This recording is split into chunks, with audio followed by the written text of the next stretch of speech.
Good evening, everyone, and welcome to our third event in our 2022-2023 CSRS Public Lecture Series. My name is Dr. Rachel Brown, and I am the Program and Research Coordinator at the Center.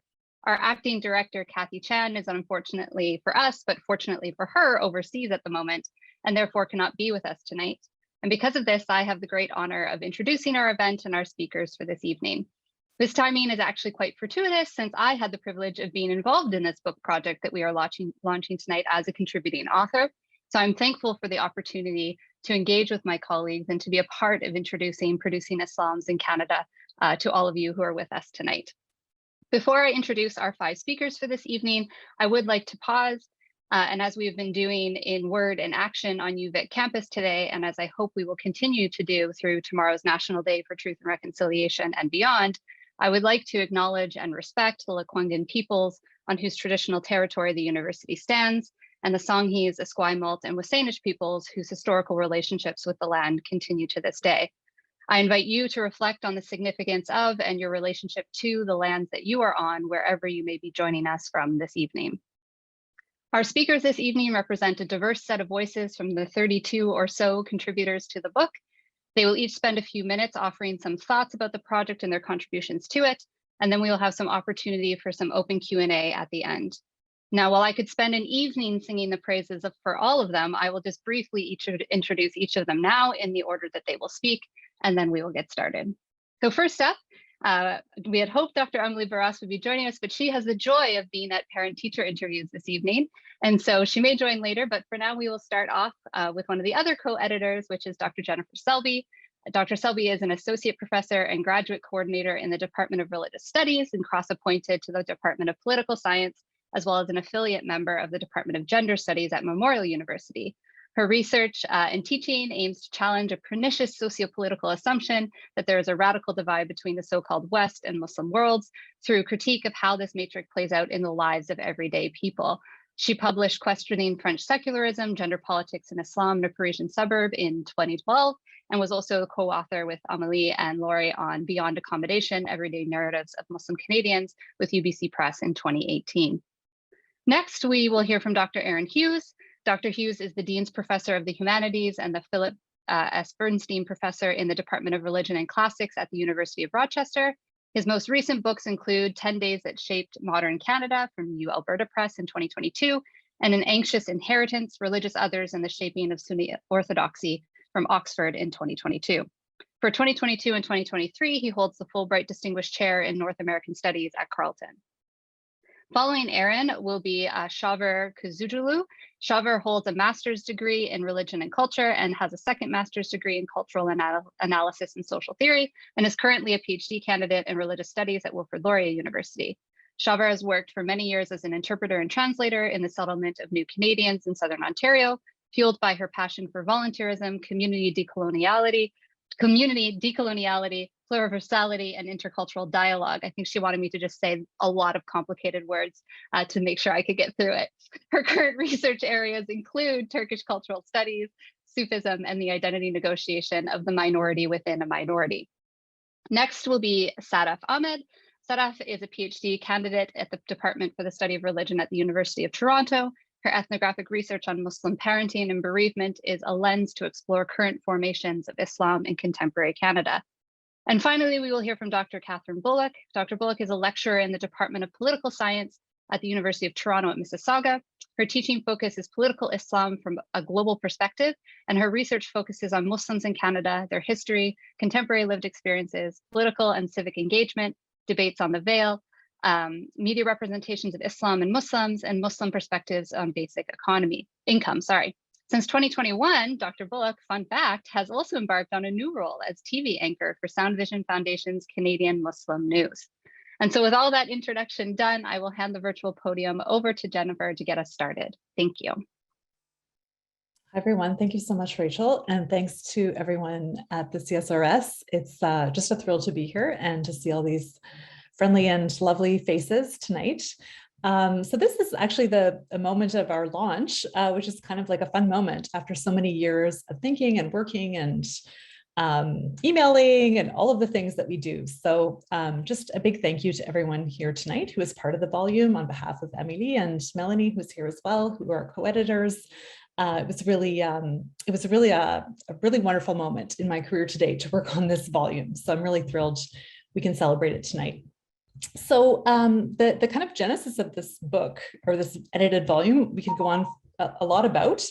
But basically it was to think about knowledge production on Islam and Muslims in Canada, which was kind of opportune because in Canada we had, at the time when we created a workshop at Carleton University around this question, there were not so many folks working on it. And so we were able to kind of gather together and think about the questions that then emerged in this volume. So for tonight, because we did have a lot of people who participated and we wanted to keep things brief, Emily, Melanie, and I pitched a couple of questions to the people you're going to hear tonight. So I thought I would just read the questions so that you got a sense of what we hoped that they would talk about. So the first question was to tell us about their primary argument in their respective chapters, to tell us how they think that this argument relates to knowledge production in Canada, and then to tell us a little bit about where they think that the study of Islam and Muslims in Canada could go, either in relation to their work or in relation to the broader field. So it's definitely one of the goals of our volume, is to think about what's been done, but also what hasn't. And so we hope that folks in this room or watching the video later on will identify gaps that we missed and critique us as part of this broader project. Thank you. Thank you, Jennifer. I have to be careful. I have 6 minutes, so I can't sip my water or tell a joke. But I will say I'm grateful to the editors for including me and my voice in the volume. And I really think it's a wonderful volume. So with that in the background, let me answer the 3 questions. So I think that my chapter, which is called Research Funding and the Production of Knowledge about Islam, the Case of Shirk, was perhaps among the most meta found within the volume. And since the volume was devoted to the production of Islam or Islams in Canada, I thought I would look at how knowledge of Islam was and is produced at the institutional level. I thought I would look, so again, the assumption is that, follow the money. So money doesn't just fall from the sky after all, but often comes with various strings attached. So to examine how this relates specifically to Islam, I looked at how shirk funds work on the tradition. So to give you one example, in the 2017-2018 competition, of the 177 grants devoted to discrete religious traditions, 81 or 46% were devoted to Islam. Prior to 9/11, this number was barely in the tens. Now, of those funded in the 2017-2018 cycle, roughly 3/4 were devoted to political Islam, Sharia, Islamophobia, radicalization, especially amongst young Muslims, and trying to fit Islam into a multicultural state. Very little on classical Islam. And I think when we can take that and then sort of couple it with numerous polls that show Canadians to be mistrustful of Islam and Muslims, with the latter's allegiance to Canada's values are often questioned. Now, I didn't want to come at this in a heavy-handed manner and say that shirk has or forces an agenda. I think that would be ridiculous, but it certainly does have priorities, regardless of the government in office. And these priorities are based on the way in which religion in general, and Islam in particular, is imagined to fit within the modern nation state. And this took me into a rather theoretical discussion of the state, minority religions, and governance. And if I hadn't just come off a plane yesterday from Berlin and it wasn't like 3 o'clock in the morning for me, I might be able to talk more coherently about that, but I'm not going to. And if I'm not going to even take it in the question and answer period, because maybe on Tuesday's session I will. So I thus concluded, using what I hope was a quantifiable analysis, and I'm a humanist after all, not a social scientist, that shirk directly or indirectly has shaped knowledge production about Islam. So then this brings me to answer the second question, which is how does it relate to this knowledge production? So I think my chapter does relate because it shows how the federal government, through institutions such as shirk, plays a significant role in shaping research on Islam, which in turn is responsible for the production of knowledge and the active dissemination about the tradition. since the overwhelming type of projects that shirk funds emphasize the place of Islam in the modern nation state and the connections between Islam and potential radicalization, it tends not to be interested in or to fund historical and literary projects, especially when compared to the years prior to 9/11. Instead, we witness the funding of many projects that stress Islam's ability, but never its inability to fit into Canadian multiculturalism. Since these are the projects that tend to get funded, I argue that it shapes discourses on Islam in Canada. And I say this value neutrally, as the results are often very interesting, but I do want to point out that, and looking at the broad trends in scholarship on the tradition, we're witnessing quite literally a transformation of the study of Islam at Canadian universities. A transformation from historical, one might say traditional Orientalist scholarship, to ones that focus on integration or lack thereof. And my chapter really tried to take that arc or that transformation into consideration. So with that, let me answer the third question, which is, where would I like to see the study of Islam go? I think I'd like to see it go perhaps in more ethnographic or perhaps even more local examinations. We've seemed to focus a lot on Islamophobia and recent patterns of immigration, but I think it might be nice to show some of the historical depth of Muslims in Canada. I enjoyed, for example, my old teacher, Earl Waugh's recent biography of the Masjid al-Rashid, Canada's first mosque in Edmonton. My mom's brother-in-law, just to get a little bit anecdotal, to use another example, was the son of Lebanese and Syrian farmers who had a farm just outside Olds in southern Alberta. Such projects, and I'm certainly not implying that they don't exist, but I think they show the real depth and breadth of Muslims in Canada. And I think here we have to remember that Muslims have built this country, and indeed as many Muslims will continue to do. And I'd like to see something that sort of breaks new ground in that regard, not the sort of the same old. Now, within this context, in terms of my own work, I've been trying over the past several years to work on a biography of my grandfather, Muhammad Ali ibn Khalil al-Nejdi, a young man who came to Canada from what is today southern Lebanon, but was then part of the crumbling Ottoman Empire.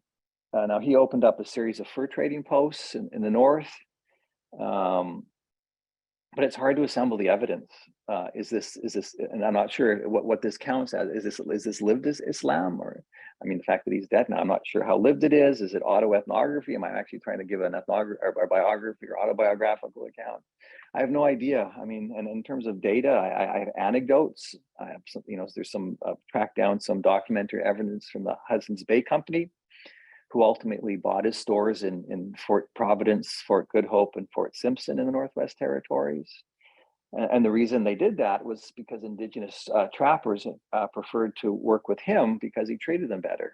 Now, wouldn't that make a great story?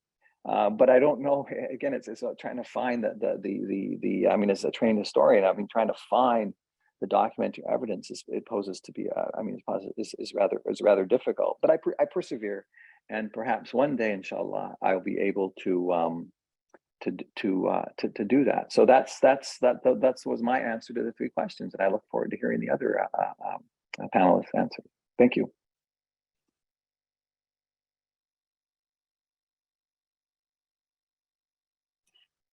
Okay, I think that I am next. I'm Shaver, and I haven't had the opportunity to actually say thank you to Dr. Adrian, Dr. Selby, and Dr. Barras for allowing me to be part of this project. So you might have to just be a little patient with my bumbling as I do this for the first time. For emerging scholars like myself, it has been a sheer delight to interact and learn from those who have ventured ahead of us in academia, and especially in the studies of Islam and Muslims. For my chapter, it was Dr. Lara Deeb that I've been working with, and I interviewed her for the book. And the most exciting part of it was I got to sit and listen at the feet of an established MENA scholar, professor, and anthropologist. And what I got to learn from her is how she constructs ecologies of knowledge, and she reaches beyond common narratives and uses of expected language. Quite common, there's narratives that we tend to follow, and she pulls multiple vantage points together, so expands beyond just following a straight line. In her specific areas of expertise, we have the politics of knowledge, production, gender and sexuality, religion, and transnational feminism all together into one. And what then one of the things that I really appreciated about Dr. Deeb was her multi-pronged approach and interactive approach to research. So she incorporates complex relationships between many voices, disciplines, and analyses instead of ignoring and erasing them. And I think that that is something that I will address later on as I talk about what I would like to see happen in the study of Islam moving forward. And her approach is evident in her earlier works, where her research is not one-dimensional, nor are the people she studies and their experiences are not reducible to a stereotype or a buzzword, which is something I find that we fight quite a bit in this discipline. And when discussing her earlier works, Dr. Deeb was highlighting how she brings together accounts of positivity, creativity, and community cohesion, and not just strife, conflict, and disempowering narratives of the people that she studies. So this is how she was producing knowledge herself. So that was one part of what she was discussing. The other part of what we were having conversations about was her reflections on the concerns with the politics of knowledge production in academia and external forces working on scholars. She was working with Dr. Jessica Weiniger to provide a critical assessment of the political and economic dimensions that shape and potentially impede American-based scholars researching the Middle East MENA region and therefore in turn Islamic studies. And one key point that they did make was that Islamophobia and what they refer to as compulsory Zionism persists in this discipline. So alongside the work that they do, academic national MENA politics have simultaneously open spaces for knowledge production of critical knowledge, but also at the same time are forcing scholars to self-censor their public presentations and teaching. So it's almost like a double-edged sword that's happening. So for Dr. Deeb, doing research should be kept multidisciplinary, narrative should be challenged, and as you weave of knowledge, that is the whole point, is you, instead of doing things linearly, you weave things and make them broad all over. And just be keenly aware of the visible and invisible forces that continue to work on scholars externally, sorry. And although Dr. Deeb works in the US framework, this is skipping to the part about how this impacts those of us here in Canada. Although she does work within the US framework, what she highlights as external pressures also impact those of us here north of the border. We're not free to use language that could be misconstrued as challenges to specific narratives, especially when it comes to the MENA region. Increasingly, there has been a push to adopt specific definitions of anti-Semitism that incorporate criticism of the state of Israel as hate speech. This can be potentially problematic for those who do their work in the region, who are not looking to critique people, but analyze the impact of a nation state. This restricts academic freedom and therefore hinders growth and knowledge production. So her example gives us guidelines to reach beyond rigid disciplinary boundaries and to challenge our own parameters to shift to bring depth and different facets to our work. It reaches beyond distinct boxes and boundaries to weave subjective stories instead of existing in abstract accounts and books. She also encourages us to keep pushing to protect academic freedom and to challenge politically based exceptionalism. While restricting harm against people, critiquing government bodies has always been part of knowledge production and should be protected. That's what I've taken away from what Dr. Deeb has to contribute to producing Islams in Canada. And as far as where I would like to see the study of Islams and Muslims going, I think that there are challenges that we face both as insiders and outsiders to the study of Islam. And as we work to produce knowledge and counter common narratives that dominate, we've got working against the media, we work against academia, but we also need to recognize a few other challenges that we don't want to necessarily recognize out in the open as people who are studying Islam, or as people who are Muslim and working in this discipline. While many of us write on dismantling hate, challenging Orientalism and racism, there are places and spaces where we can perpetuate these things as well, and without intending to do so. One of the things I would like to see is that we begin to include scholars from within Islamic traditions in the Muslim world and place them alongside scholars from within the so-called West that we revere in our academic works. We complain that traditions like Tasawwuf or Islamic sciences or Sufism has been sanitized of Islam, but we don't put scholars like Yunus Emre, Ibn Khaldun, or Jalaluddin Mevlana Rumi, or Ibn Arabi alongside Foucault, Marx, or Weber. We're not putting them in the same places on the same level. We are also relegating them to a different realm. We also need to address another big elephant in the room, and that is how we potentially may be we might be potentially perpetuating the things we are fighting hard to combat through our research, which is exclusion and othering. We challenge racism, yet we still see the white versus Muslim binary reinforced, ignoring those with Muslim ancestors and lighter complexions across the globe, and we recognize only reverts. We see Muslim and Islam versus the West or Europe, which erases Bosnians, Albanians, Kosovars. And I've seen much scholarly criticism on the why we're discussing Russia, Ukraine as being about whiteness, yet we have said little about the indigenous Crimean Tatars in the region. So these constructions then become spaces where Muslimness, whiteness, or any other identity factor become externally negotiable, treated as opposing elements, or force people into liminal spaces, instead of being recognized as rich places of where we can expand and do more study and take our disciplines to newer levels and maybe reflect the Islams and Muslims across the world in a different and richer way. So we need to be aware of our own blind spots in order to widen the ecologies of knowledge and to enrich our collective works as we work to produce Islams.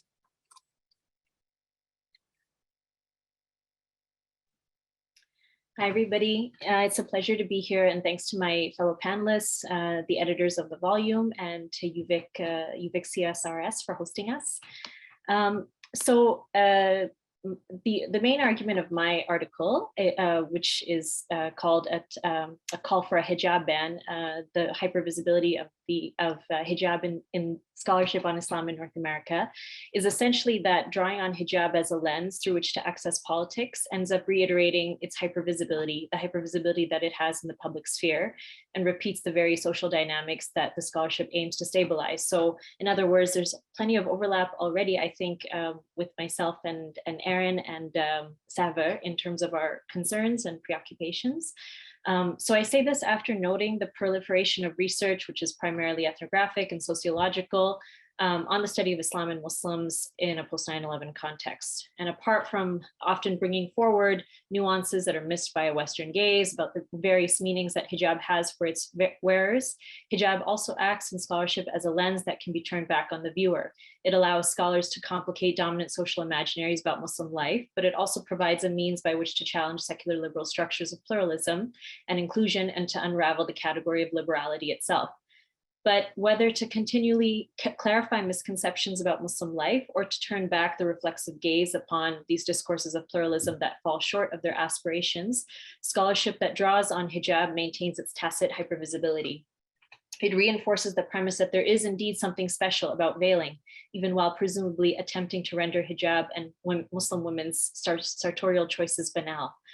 But what of Muslim women's own emphasis on hijab in their self-narrativizations to researchers unprompted? In anticipation to this concern, I write about how researchers might pause at the way this framing of Muslim women as simply desiring to speak about their hijabs to researchers can inoculate Islam from the contingencies of modern secularism and the processes of privatization of both religion and secularity that have created what we see as the now quotidian link between normative gender and proper religion for both the liberal West as well as Muslim majority regions. So in other words, that it's a part of a feature of modern religious life in general. So Muslims are not and have never been outside of this history. Moreover, when we look at the discursive parameters of the way that Muslim women speak about their sartorial choices, we see that their rationalizations are most often framed in terms of undoing assumptions. So a focus on liberal choice, agency, etc., such that the causal story becomes less clear. Is it that the importance Muslims place on hijab comes to be duly reflected in scholarship, or that the incitement to discourse about hijab has come to permeate the condition of being Muslim in North America? In terms of how my argument relates to knowledge production about Islam and Muslims in Canada, I would say that in considering the possibility of refusing hijab talk as somehow natural to scholarly discussions about Muslims and Islam, we're then better able to see the boundaries of the confining discursive terrain that we've all been treading. This allows us to turn the gaze back on the broader political sphere that has secured a preoccupation with both Muslim women's sartorial practices, but has also shaped our scholarly orientation towards the categories of religion and secularity writ large, which of course co-create one another. It allows us to introspect a little bit and to see how the Christo-secular, to borrow a term from Jennifer Selby, and its embodiment is largely still considered unmarked and neutral, Yet, as scholars of secularism show, it's precisely in instances of offense, disapproval, or even fascination that the secular reveals itself more fully. In terms of future directions, here I'll just suggest something that I mentioned briefly in my article, but something that's also come up recently within Islam in Canada circles and overlapping with some of the concerns that have been articulated already. And most recently at a conference hosted by CASIM, which is the Canadian Association for the Study of Islam and Muslims.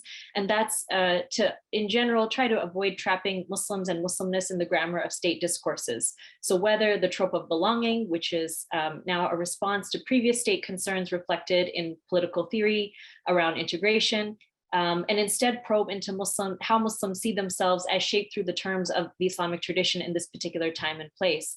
And to then rethink their modes of life as not only merely empirically available for scrutiny by both a welcoming and apprehensive multicultural state, but to think about how Muslims can inspire ways of thinking and being unconsidered in this place and time. So one way to reconsider our approach is to treat Muslims and Islam in Canada as a kind of subculture. So this is a particular term of art, but one that I think is capacious enough to reflect a little bit of what some of my initial thinking.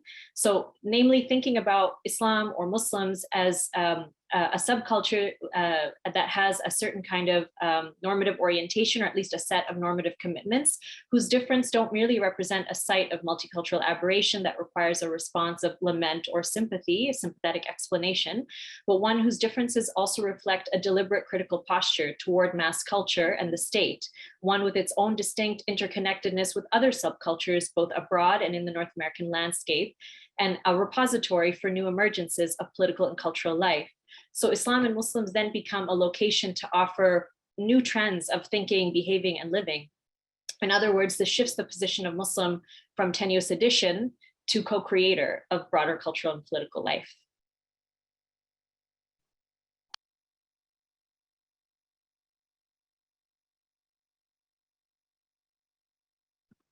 Thank you. I believe I'm next.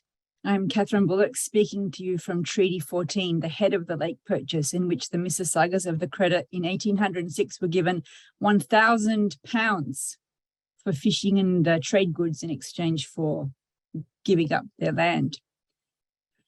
My chapter in the book, and I'd like to thank Melanie, Jennifer, and Amelie for being invited to the workshop and to participate in the book. And tonight, I'm very grateful and very honored to be part of this conversation.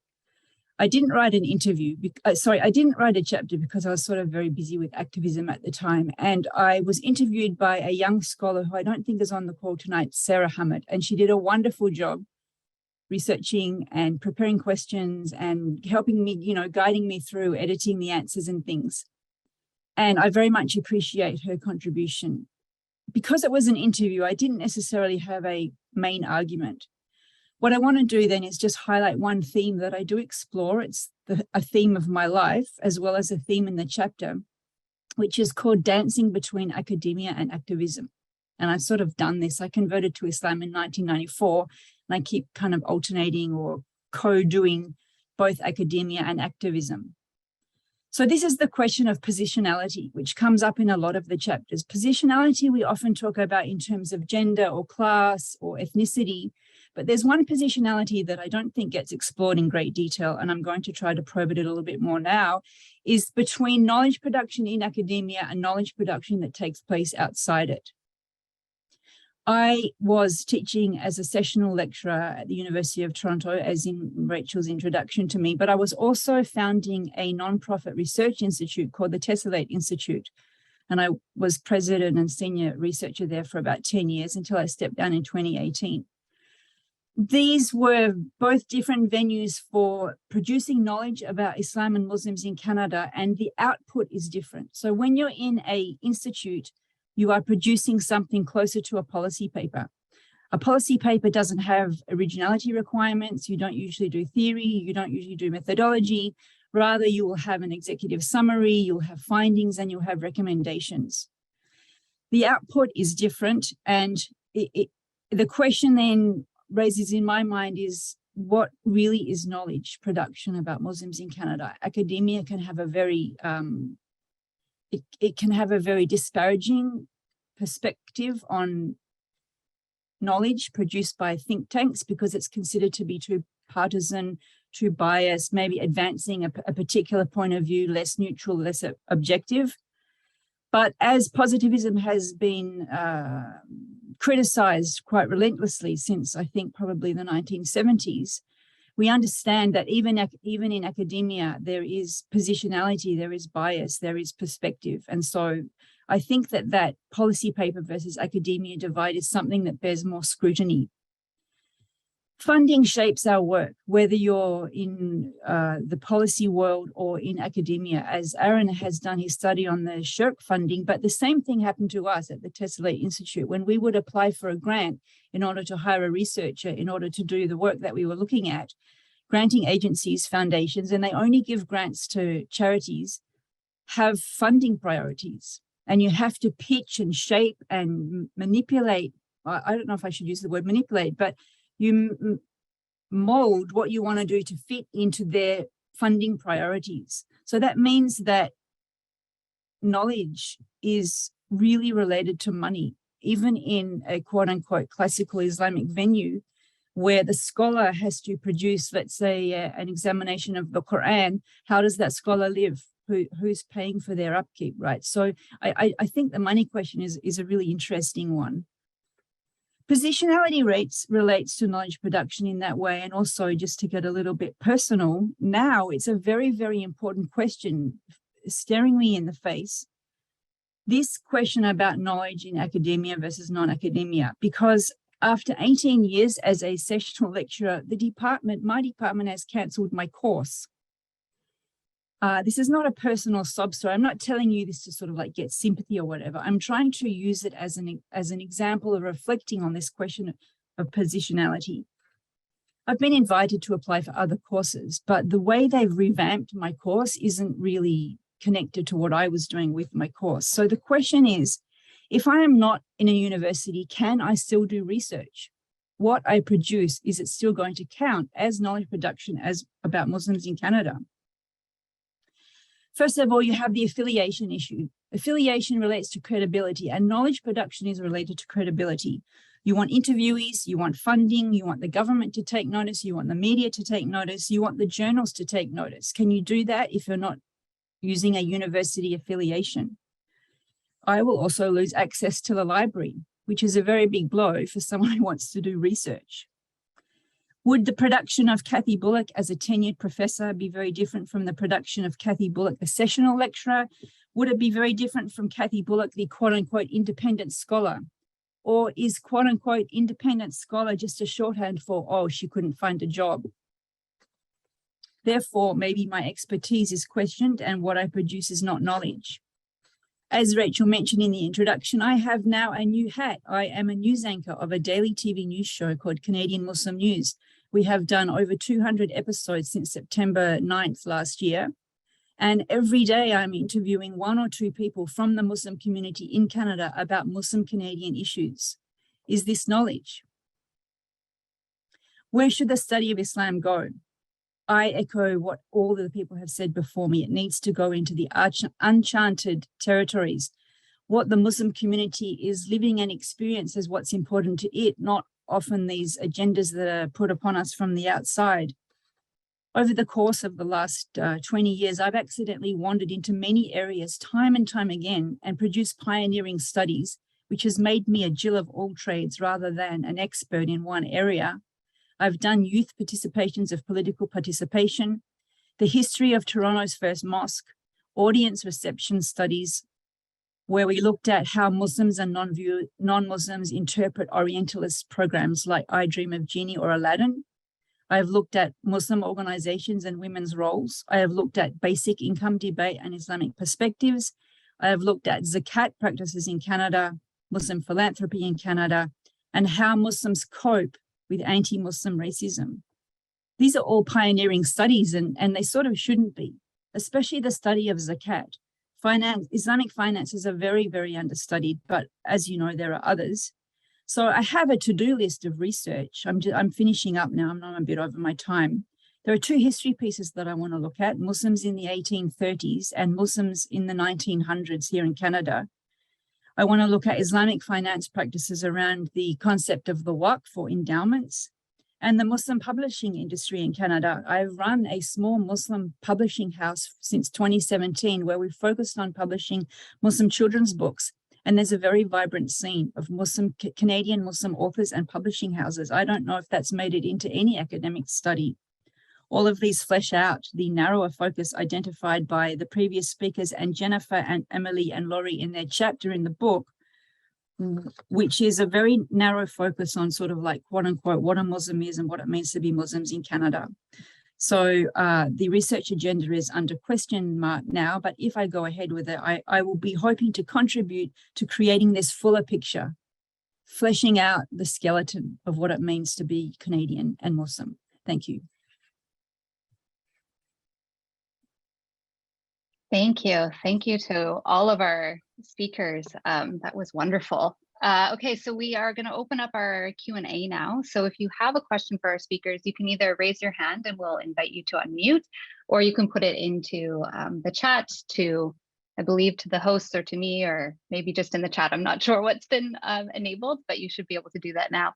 So while we wait for a question to come in, I might take the opportunity to just ask a quick question of our presenters, and that is, we heard a lot about the first two words in this title, but I'd be curious about the last two in terms of in Canada. So I am wondering, from your perspective, what do you think makes what you said unique to the Canadian sphere of producing knowledge on Islam, and or is there anything kind of uniquely Canadian about this volume and about your reflections, or is this a broader North American topic, or what do you, why is it in Canada? I'm going to throw that out to whoever might want to jump in on that question.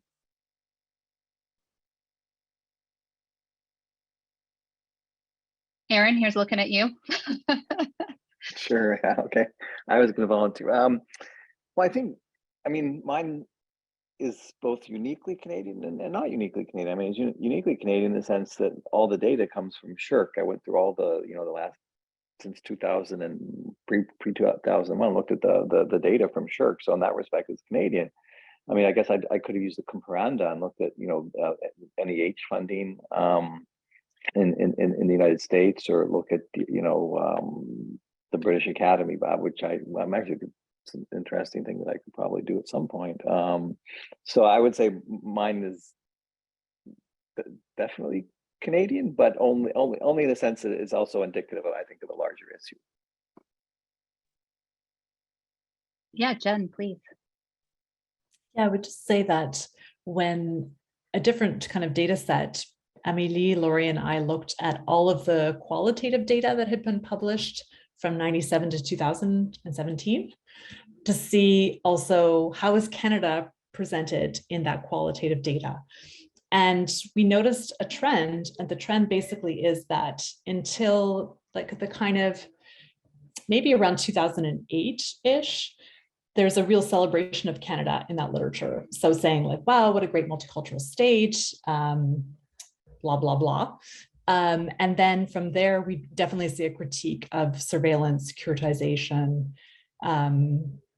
just more of a critique of the Canadian nation state. So those particularities, I think, around multiculturalism in particular, speak to the Canadian context. Great, thanks. Anyone else want to jump in, or does anybody else have another question? Amélie, yeah, please. Yeah, hi everyone, and sorry for being late.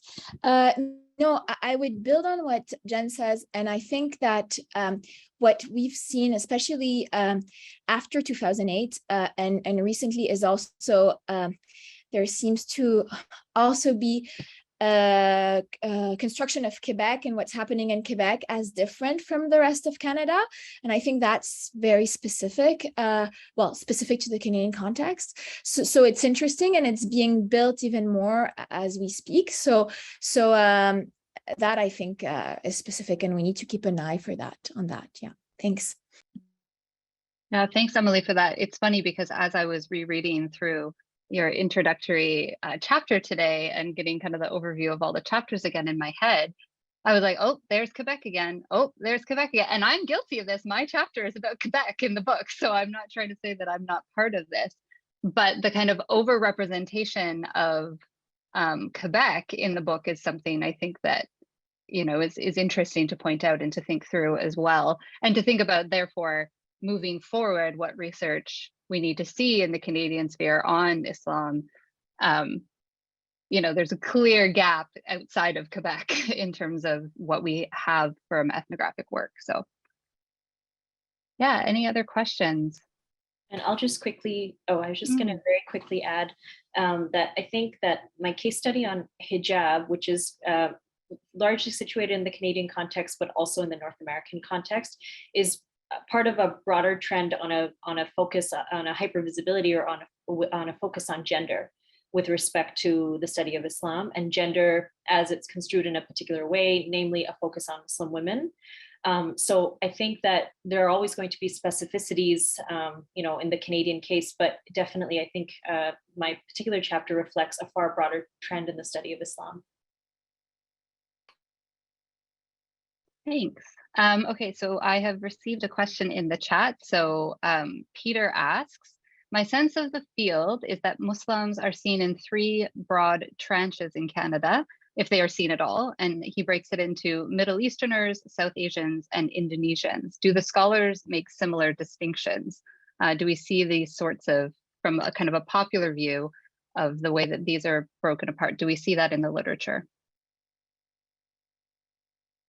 I mean, I think Shaver kind of hinted at this in the sense of the lack of viewpoint on, you know, Eastern European Muslims and others. So we definitely see a lack thereof, but did anybody else want to speak to that?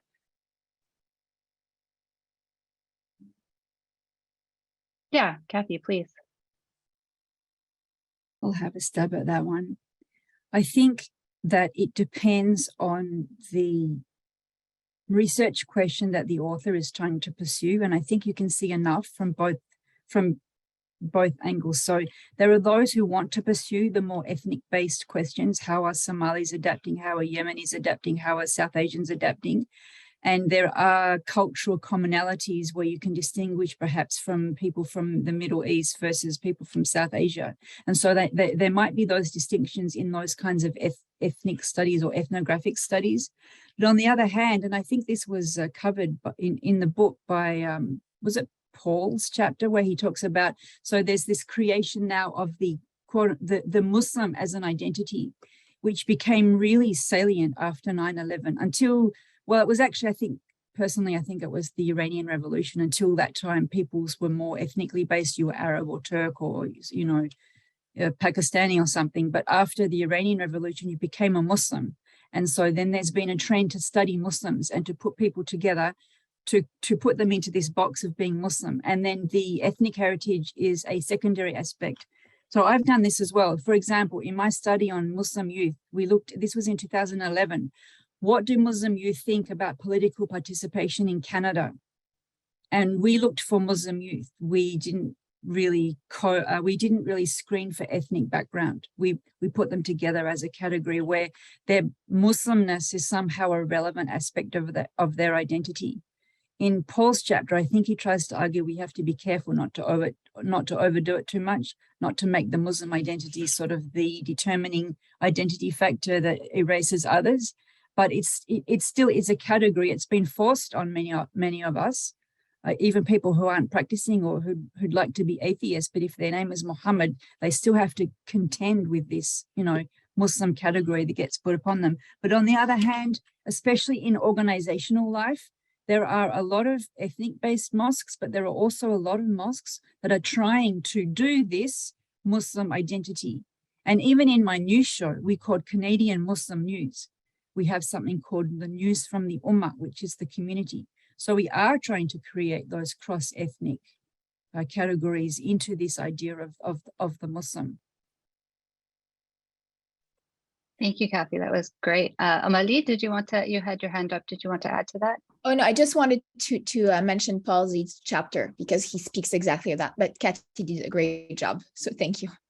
Great. We have some more time if there are other questions for our panelists about the book. And Jen just did put in the chat that there is a working bibliography of work done in Canada on Islam and Muslims. And so if you have anything to add to that, please, please reach out and let folks know. Any other questions?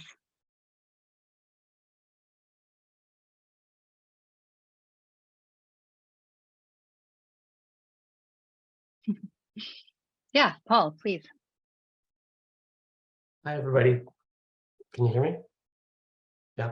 I'm just wondering, this question about Quebec, I think it's a really important question to pursue, because I'm sure if you did a kind of a objective discourse analysis of the times Islam in Canada appear in a newspaper story, I'm sure you're right that it's most often correlated to Quebec, I would guess, and it sounds like that's what you're finding too. Do you think you would find the same thing if instead of looking at producing Islams in Canada, you looked at producing Hinduisms in Canada or producing Catholicisms in Canada? Do you think Quebec would also be the relevant correlating variable? Of course, I'm mindful of the fact that Sarah's next in line to ask a question, so I have to almost defer to her. But you guys would have some good suggestions on this. I'm just curious about the Quebec question. Thanks, Paul. What a great question. Who wants to jump on that? If I could just put some context there, I guess it feels to me like often producing anything, whether it's gender or South Asianness or trans identity or whatever the thing that's being produced is, it's often working out issues that actually have very little to do with that thing. It's working out other issues around national identity, around borders, around belonging, about the national narrative. And it's being worked out on the backs of trans people, South Asians, Jews, Buddhists, and Muslims. And so I guess I'm curious about that tendency, social dynamic.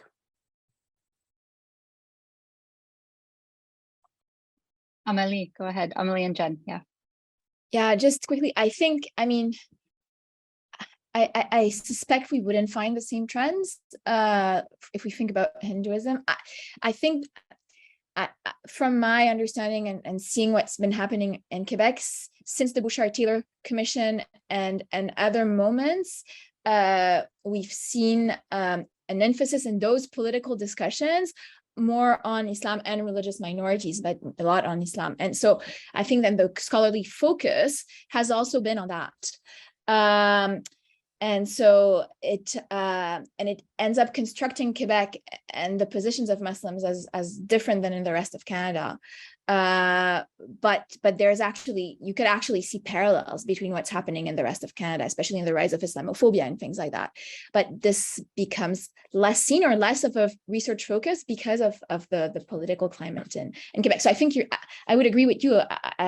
You're right. I think the political climate sort of like influences or shapes our scholarly gaze. So I don't know, Jen, do you want to add something or do you agree? Or? Yeah, no, I would just add an observation. Amelie and I just started a little mini project where we're comparing this debate that happened in Canada called Motion 103, that's about Islamophobia, to the way that newspapers in Quebec talk about Bill 21.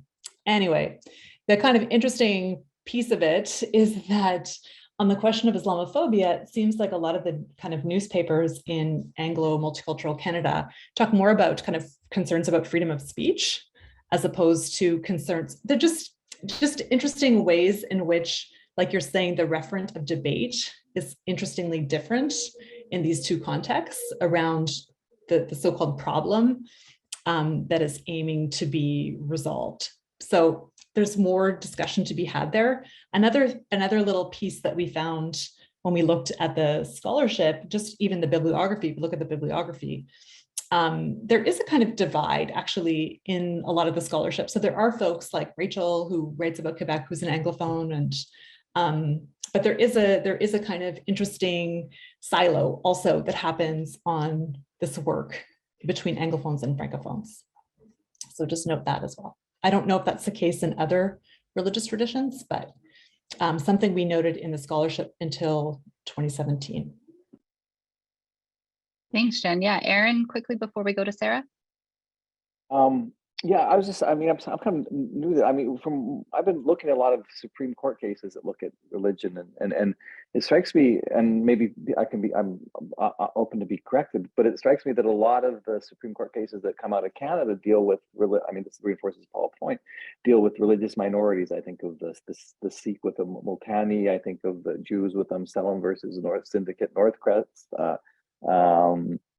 Whereas in Canada, in the rest of in Anglophone Canada, it tends to be more freedom of religion, like R versus Big Mart and these kinds of things. So I'm not sure even just the way these things make their way to the Supreme Court, if there's a difference between the way it works out, the way the Quebec cases that make it their way up versus the Anglo-Canadian ones that make it up. I have no idea.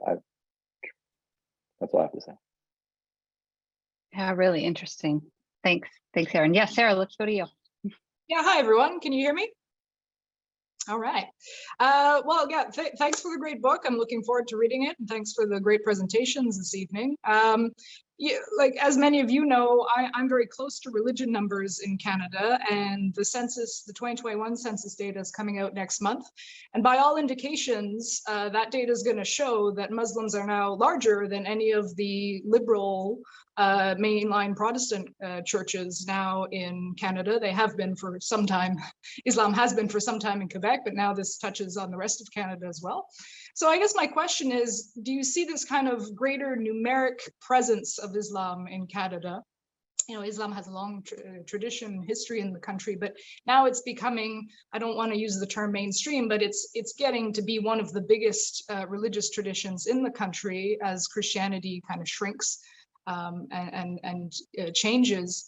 And so do you see that affecting the way the state approaches Islam, the way that literature in academia or in other fields of research approach Islam? Do you see a change with that kind of demographic shift that we're going through? What a great question. Anybody?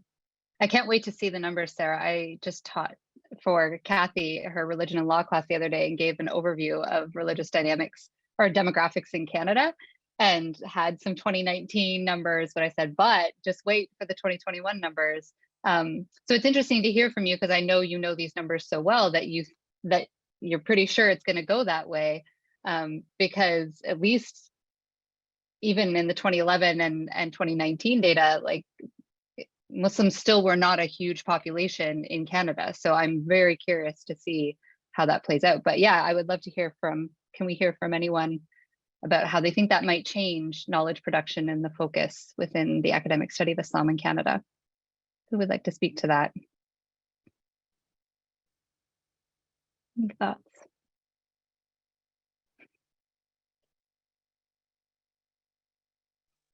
I'll offer some tentative thoughts at least. So Sarah, is what you're saying that there's just like an influx of immigration from Muslim regions to the country, and that's go ahead.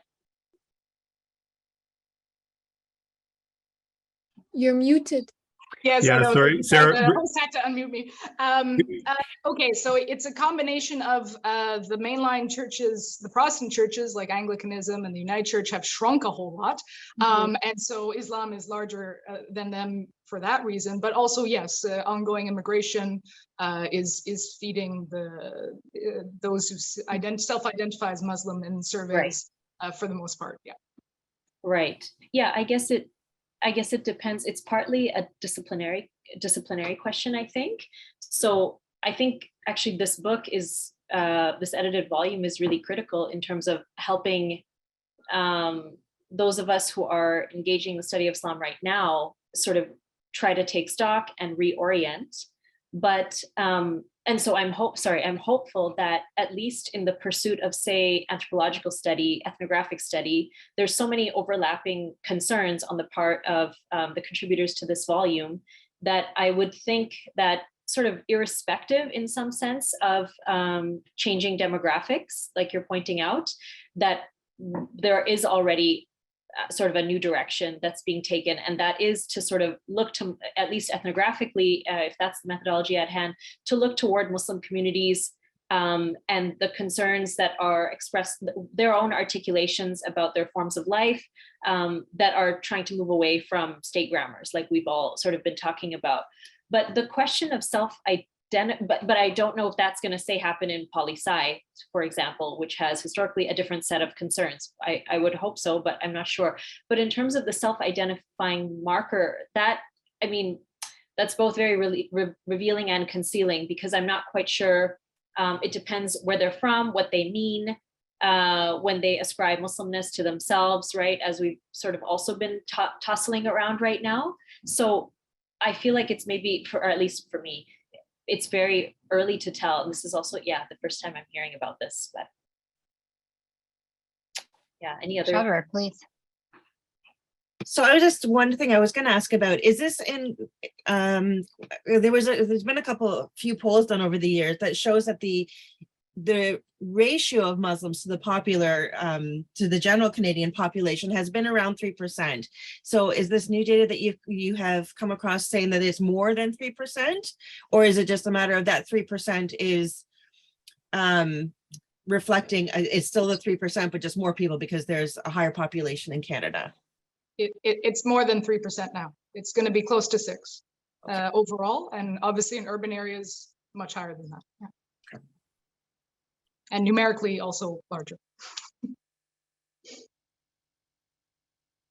Sorry, I'm so curious how you know it's going to be. I can't. Well, guys, like, I'm on StatsCan's expert committee for the census data, but these are trends that we've seen in the general social survey, which is run every year as well. And so that's why I can say I'm technically not allowed to release the numbers until next month from the census, but in a series of government surveys, we've seen this shift.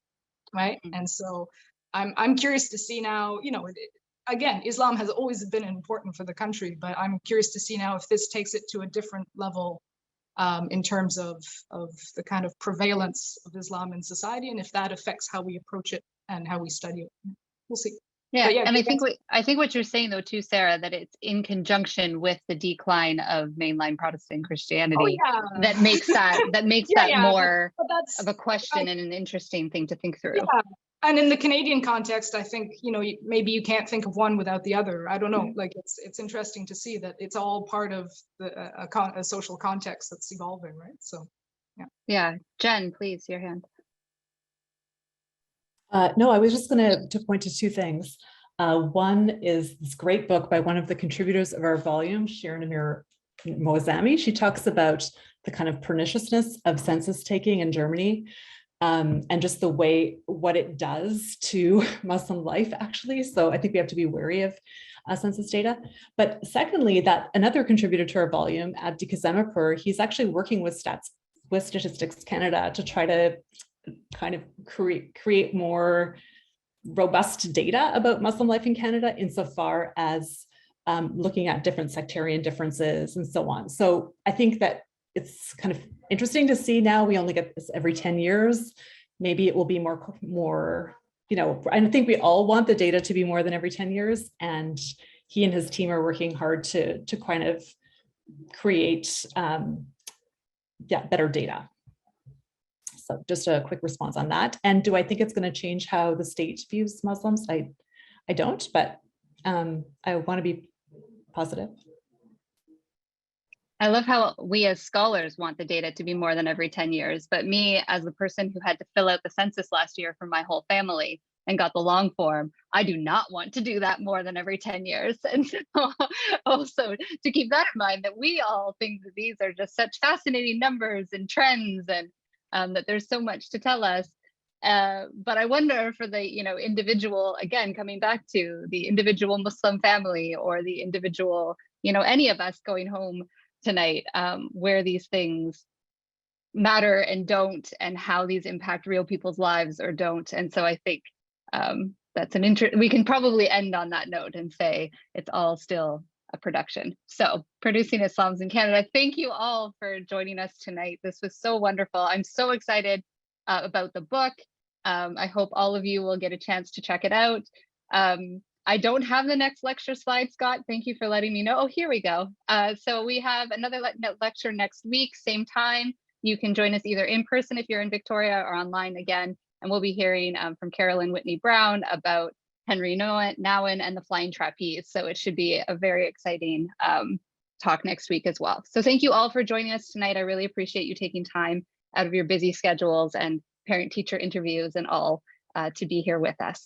So thank you again to the contributors, and hopefully we'll see some of you next week. Thanks, everybody.